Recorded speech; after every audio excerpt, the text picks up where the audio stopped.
Assalamualaikum warahmatullahi wabarakatuh dan salam sejahtera untuk kita semua. Dan kita ketemu lagi di podcast kali ini dengan tema yang berbeda, dengan narasumber yang berbeda. Dan saya berharap kedepannya nanti banyak poin-poin penting yang bisa kita bahas dan juga berdampak untuk masyarakat maupun pemerintah.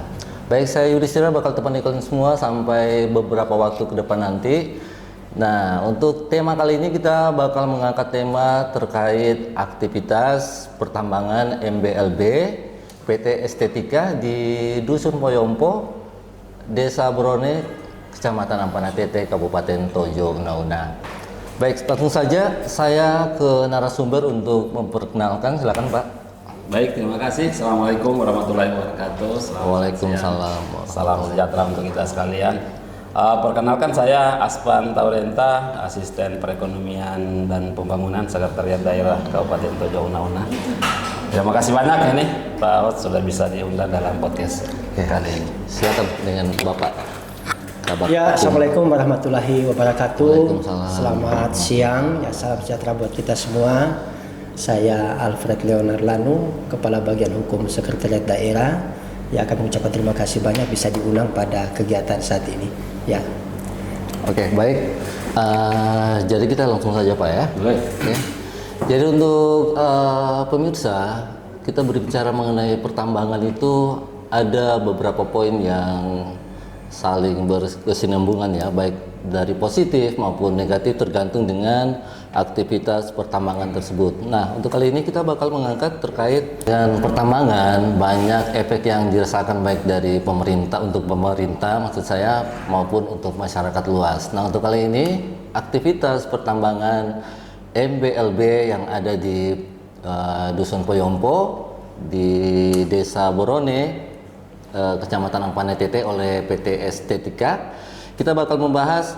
Nah, untuk pertanyaan saya yang pertama, bagaimana kondisi pengelolaan pertambangan MBLB dengan PT Estetika, Pak? Iya, baik. PT Estetika ini yang kurang lebih hampir 5 tahun ini telah beroperasi di wilayah Kabupaten Tojo Una-Una, khususnya lokasinya di Desa Brone. Kalau dari sisi lapangan, kemarin kami melakukan kunjungan, memang telah terjadi operasi produksi. Itu sudah melakukan pengerukan, pengangkutan mineral batuan. Nah, ini sudah dilakukan sejak 5 tahun yang lalu, dan kondisi lapangan memang ada perubahan fisik lingkungan. Karena kalau yang namanya menambang itu pasti terjadi perubahan fisik lingkungan. Orang membuka kebun saja terjadi perubahan fisik lingkungan. Hanya saja dari sisi kebijakan lingkungan itu masih dapat ditoleransi. Kenapa? Karena dari beberapa kejadian banjir ternyata tidak terlalu berdampak buruk.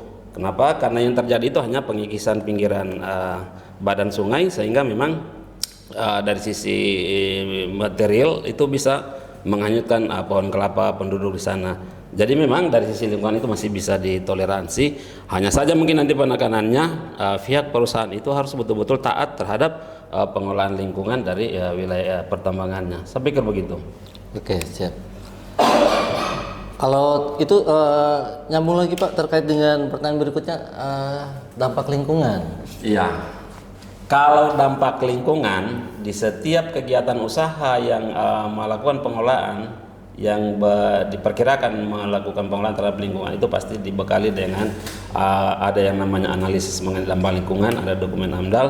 Kemudian yang untuk wilayah tertentu di bawah 200 hektar itu kan biasanya disyaratkan dengan dokumen UKL-UPL. Nah, UKL-UPL ini kan sebenarnya kajian dari lingkungan. Itu sudah tergambar kalau misalnya mau melakukan penambangan itu berapa wilayah yang akan dibongkar dan apa yang akan terjadi. Mulai dari dampak terhadap kebisingan, dampak terhadap abu, debu, dampak mulai getaran-getaran ketika terjadi pabrik beroperasi. Nah, ini semua yang harus diantisipasi oleh pihak pemrakarsa atau pemohon izin. Nah, makanya saya bilang kemarin teman-teman tim turun, faktanya seperti itu.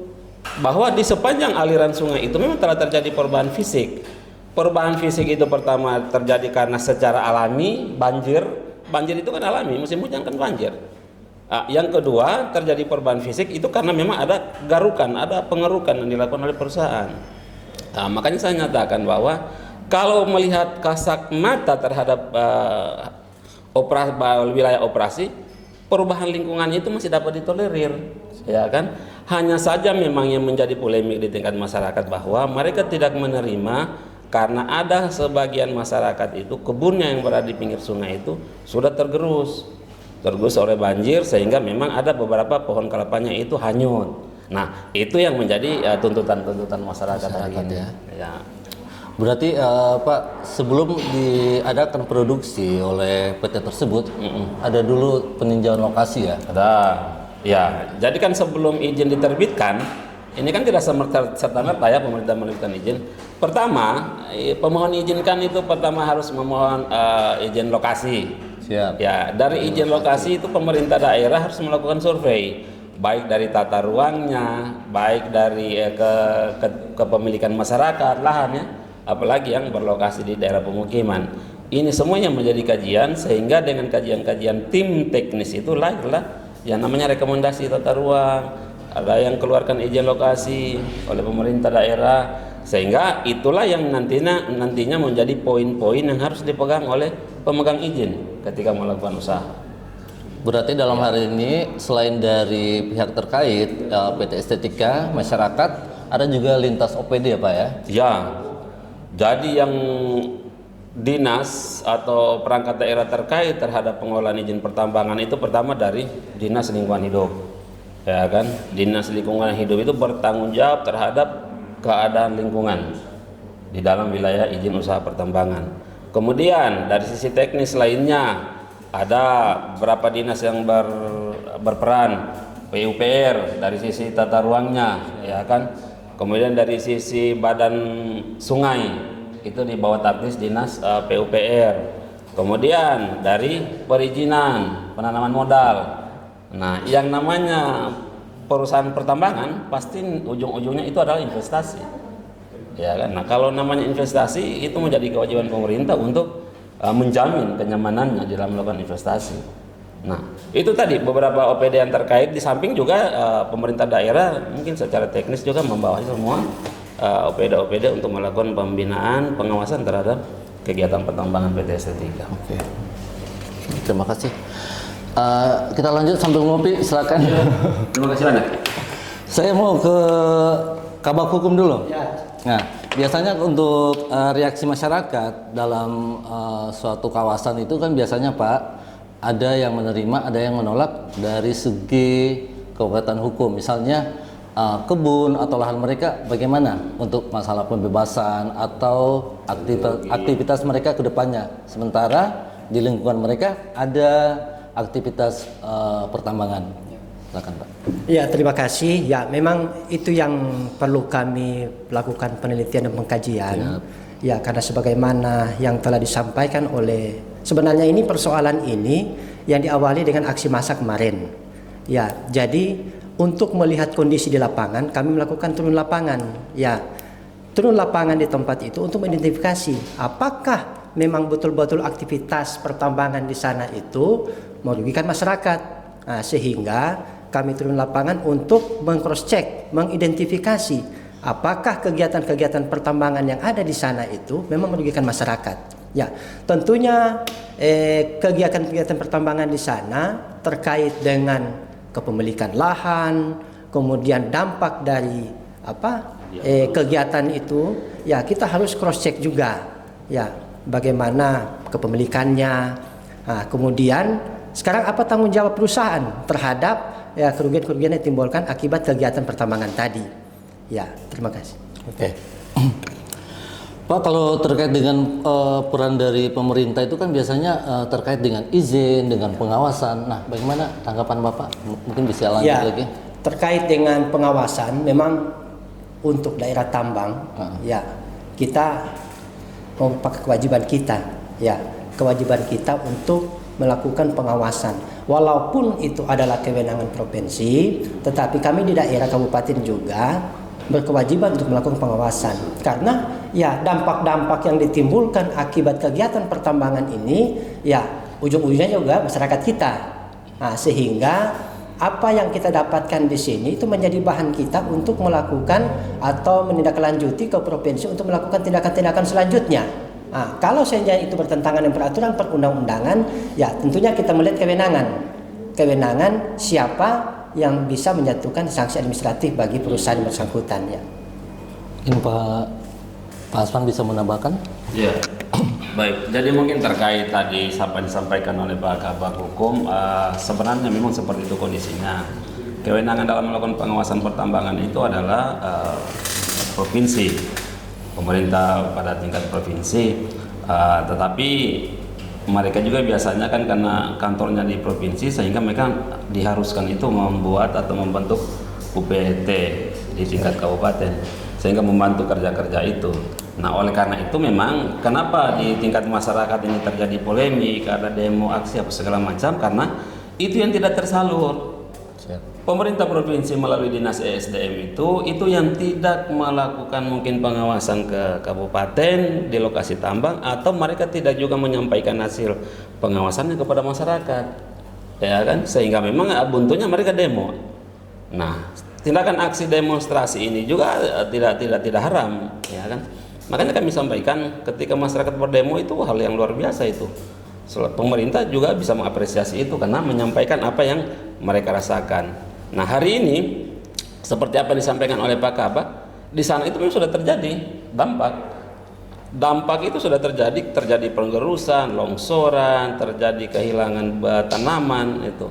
Nah, sehingga di saat kami melakukan kunjungan itu dalam pertemuan terbatas di ruang rapat kantor PT ST3 itu yang jadi oleh masyarakat, kami pemerintah menuntut kepada pihak perusahaan untuk bertanggung jawab terhadap ganti rugi yang dialami oleh masyarakat. Itu salah satu tuntutan. Salah satu tuntutannya adalah membayar ganti rugi.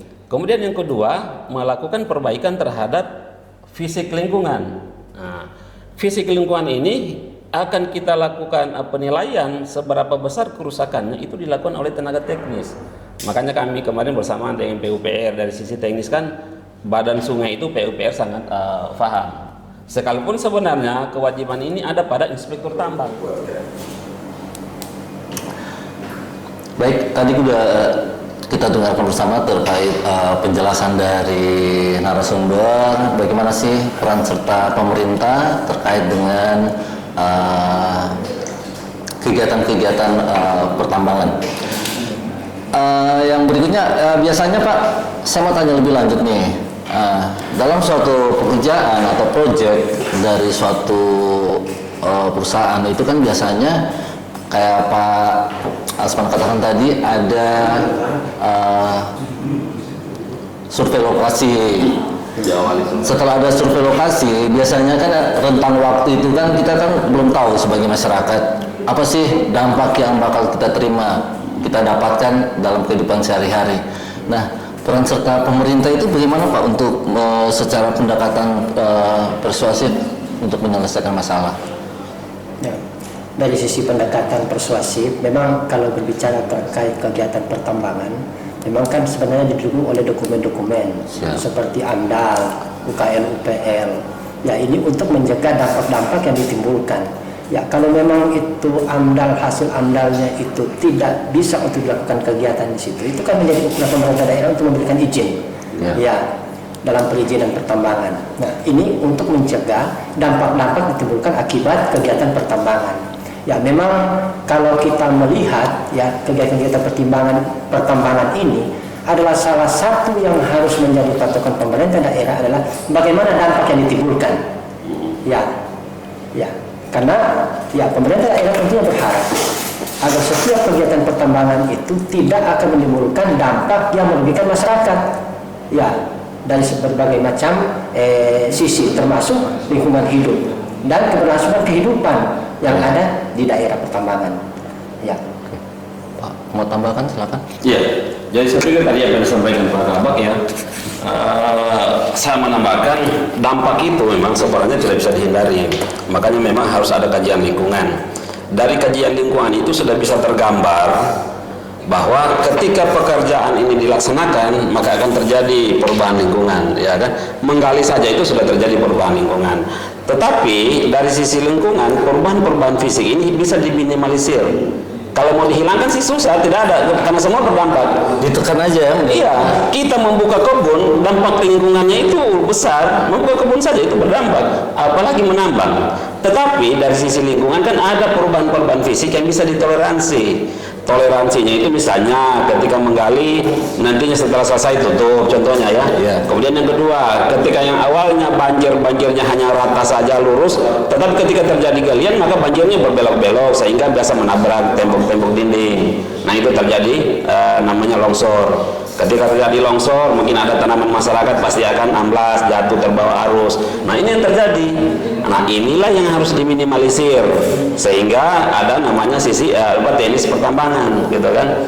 Resiko yang berikutnya ketika terjadi kerugian oleh masyarakat, kewajiban perusahaan untuk mengganti kerugian. Saya pikir itu yang harus dilakukan ya. Pak, kalau dalam mengkaji sebuah ini kita mundur dulu deh terkait dengan perencanaan. Biasanya kalau ada suatu lembaga atau perusahaan gitu, oh ternyata di Kabupaten Tojo Nono itu ada punya potensi di tambang A misalnya atau B. Nah prosesnya itu bagaimana itu Pak? Biasa kan ini saya ngomong secara untuk masyarakat. Misalnya saya sebagai warga masyarakat, kira-kira di kampung saya ini kalau ada penambangan, Ada sumber daya. sumber daya untuk kelebihannya itu apa sih yang didapatkan untuk masyarakat? Kalau dari pemerintah kan udah tahu ya. Oke, sebenarnya ya, kalau kita mau jujur, di semua wilayah Kabupaten Tojo Una-Una itu berpotensi untuk melakukan pertambangan. Pertama, dari seluruh badan sungai itu bisa melakukan pertambangan. Tapi nggak asal-asalan ya? Nggak asal-asalan. Nah, tambang itu kan ada prosedurnya, ada undang-undangnya, ada ya kan? proses juga. Nah, pertama ketika kita mengetahui ada potensi, maka orang yang berkeinginan melakukan pengolahan itu harus mengajukan permohonan izin, ya kan? Permohonan izin itu terhadap wilayah-wilayah yang terlebih dahulu sudah ditetapkan sebagai wilayah pertambangan, ya kan? Nah, ada yang namanya wilayah pertambangan sungai. Di sungai itu kenapa? Karena mineral bahan galiannya adalah batu pasir. Setelah dia diterbitkan wilayah pertambangannya, maka orang-orang bermohon. Perorangan boleh bermohon, badan hukum boleh bermohon, dalam bentuk perusahaan boleh bermohon itu. Nah, kalau dulu kewenangan itu ada pada pemerintah kabupaten, bupati menerbitkan izin setelah terpenuhi semua dokumen. Tetapi hari ini kewenangan itu ditarik oleh pusat, ya kan? Sehingga kewenangan untuk menerbitkan izin terhadap pertambangan itu dari Kementerian ESDM, sehingga pengawasannya pun juga berpindah kepada pemerintah pusat melalui ESDM provinsi. Ya kan, itu. Jadi memang nanti harapannya kalau misalnya ini mau lebih cepat penanganan terhadap dampak-dampak lingkungan dari hasil kegiatan pertambangan, harusnya pengawasan itu ada di kabupaten. Kenapa? Karena masyarakat yang berdampak itu adalah masyarakat kabupaten, bukan masyarakat yang dari wilayah siapa yang jauh kan? Ya. Yang terkait ya. Ya. Baik, kita masih lanjut. Nah, tadi Pak Asil sudah mengatakan tentang pengawasan. Nah, saya balik lagi ke Kabak Hukum ya. Bagaimana Pak tanggapan Bapak terkait dengan pembinaan dan pengawasan tersebut? Ya, terima kasih. Ya, untuk pembinaan dan pengawasan memang ini hal yang sangat penting. Ya, karena setiap kegiatan itu kalau tidak dibarengi dengan pembinaan dan pengawasan itu pasti akan sia-sia. Nah, sehingga di sini peran pemerintah sangat penting sekali, termasuk pemerintah daerah di dalamnya. Ya, bagaimana pembinaan dan pengawasan itu betul-betul dilaksanakan sesuai mekanisme aturan-aturan perundang-undangan yang berlaku. Ya, tadi saya sependapat tadi dengan apa yang disampaikan Pak Asisten tadi. Memang untuk kegiatan pertambangan ini ya ada juga keuntungan untuk masyarakat. Ya, karena memang kalau ada kegiatan-kegiatan pertambangan ini ya baik dia dalam sisi pekerjaan ya itu kan membuka peluang-peluang kerja bagi masyarakat di sekitar itu. Nah, sehingga, kerja ya. Ya, kami berharap juga dalam rangka pembinaan kepada pelaku-pelaku usaha investasi ini ya bisa melibatkan masyarakat secara utuh untuk melakukan atau akan dilibatkan dalam pekerjaan-pekerjaan di situ. Ya, itu salah satu ya mungkin teknik atau bagaimana apa dikatakan teknis ya, supaya betul-betul masyarakat itu memang memiliki ya, merasa memiliki perusahaan itu. Ya, kalau itu terlibat, Pak. Nah, terlibat di dalam setiap kegiatan-kegiatan itu. Nah, oleh sebabnya itu memang ini komunikasi partisipasi masyarakat di sekitar kegiatan tambang itu memang sangat penting sekali. Ya. Oke, demikian. Baik, tidak terasa waktu kita. Sekarang kita ke pertanyaan terakhir nih, Pak. Apa tanggapan Bapak, harapan-harapan sebagai pemerintah atau ada juga himbauan-himbauan mungkin? Silakan. Saya ke Pak Asisten dulu.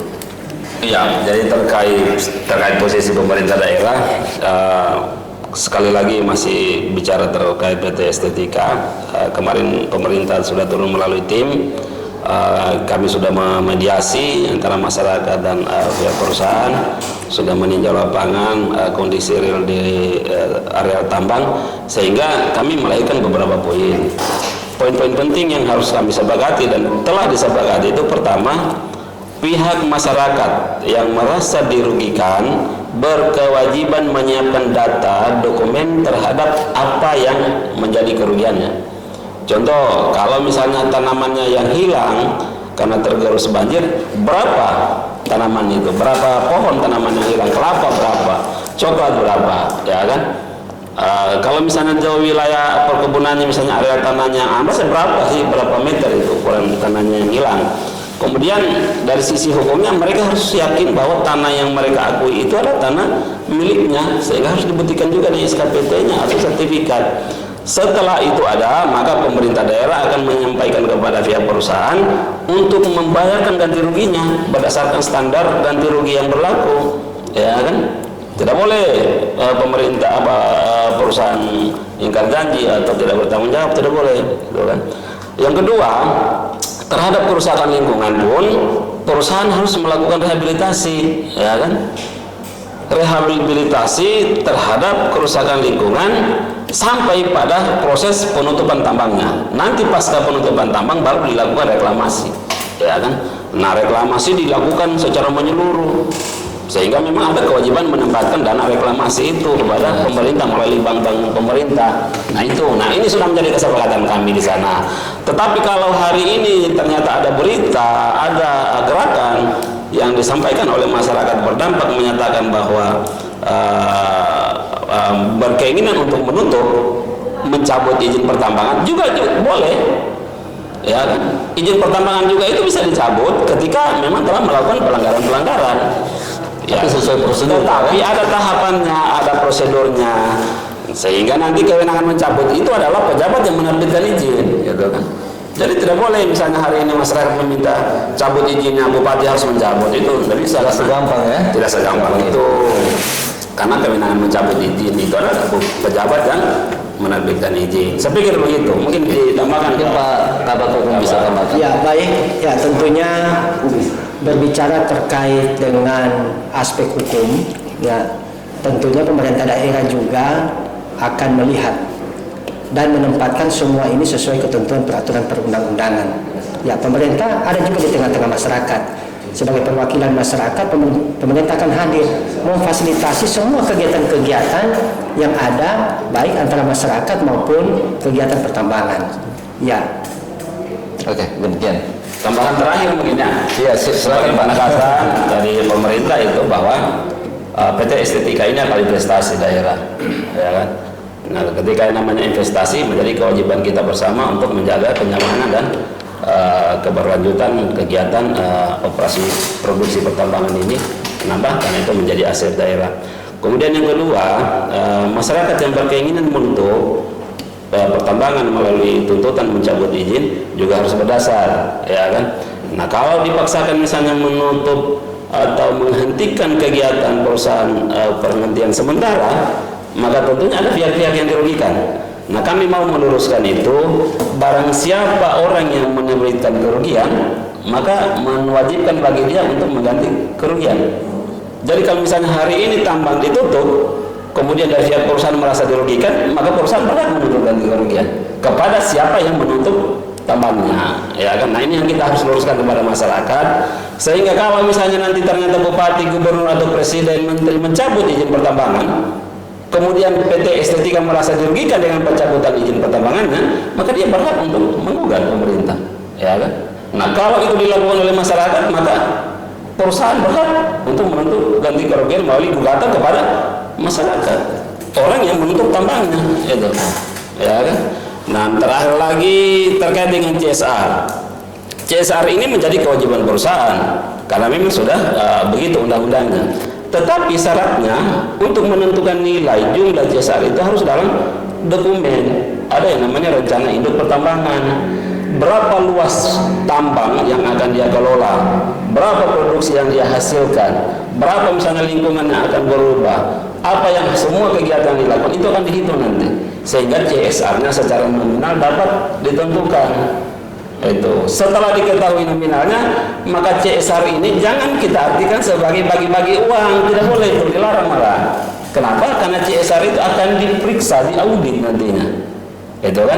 Jadi dia bukan dalam bentuk uang buat masyarakat yang misalnya yang terkena dampak langsung terhadap pertambangan, bahwa CSR itu dalam bentuk program, namanya program pemberdayaan, sehingga memang diharapkan CSR itu masuk dalam penguatan APBDes, minimal dia bisa masuk dalam dokumen APBDes, sehingga nanti pengawasannya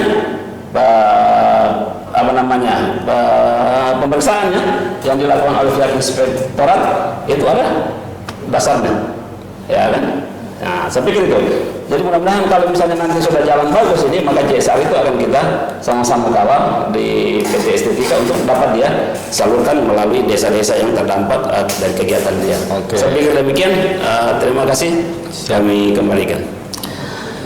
Demikian bincang-bincang kita untuk kali ini. Kita berharap pembahasan kita bisa terwakilkan dengan beragam polemik yang sudah muncul akhir-akhir ini, dan masyarakat bisa paham bahwa dengan adanya pertambangan itu adalah salah satu investasi daerah, ya. Yang penting dikelola dengan yang baik, sesuai dengan jalurnya. Baik, kita pamit. Terima kasih banyak Pak atas waktunya. Mudah-mudahan pemerintah Kabupaten Tojo Luna ke depannya makin berkembang, masyarakat makin makmur. Amin. Saya Rizky pamit. Kita salam. Wassalamualaikum warahmatullahi wabarakatuh.